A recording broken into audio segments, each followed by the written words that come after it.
Hi, I'm Pat Kelly.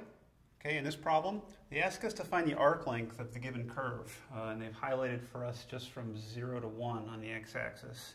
So we're practicing our new knowledge of finding that arc length, and I would start with the formula right over here.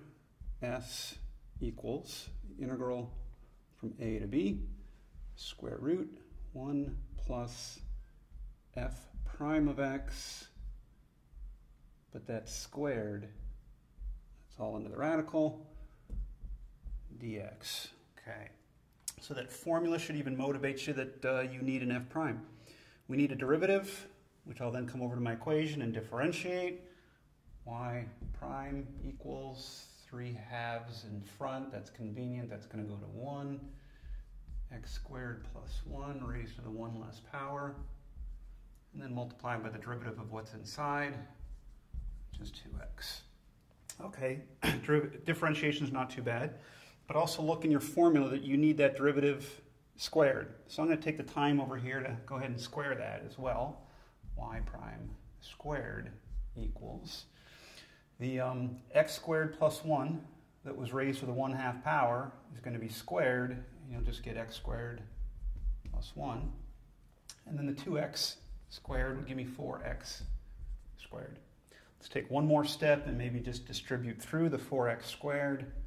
4x to the 4th plus 4x squared. Okay, that's the piece of the puzzle that I'm going to plug into my formula for the derivative squared. So let's come over to the formula. This equals the integral, and we do need the limits of integration, which is always the lowest value of the variable that you're integrating with respect to, and then the highest. So we're only going from 0 to 1 on the x-axis. 0 to 1. Square root 1 plus the derivative squared is where I'm going to pick up this work that we did. 4x to the 4th plus 4x squared. That's under the radical, dx. And now I guess it's just a matter of integrating that. Well, I say that because at first glance that looks kind of tough. Okay? I'm not going to be able to integrate that as is, but I'm going to do an algebraic rewrite here under the radical. This is actually a perfect square trinomial.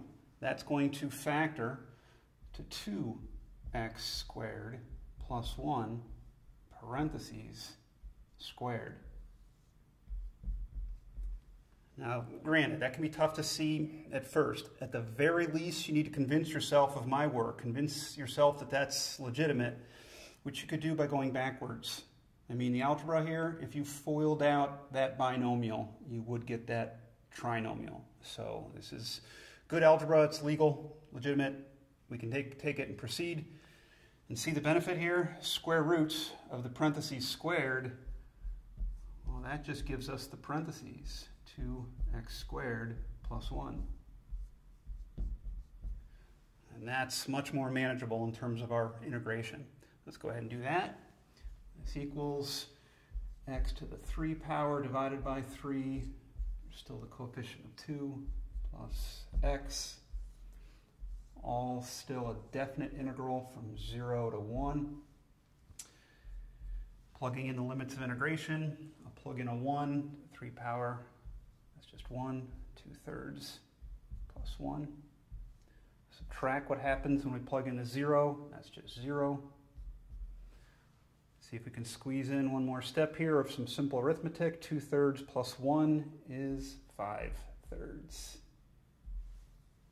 That's my answer. Okay, that's our answer for this problem. Thanks, and I hope that helped.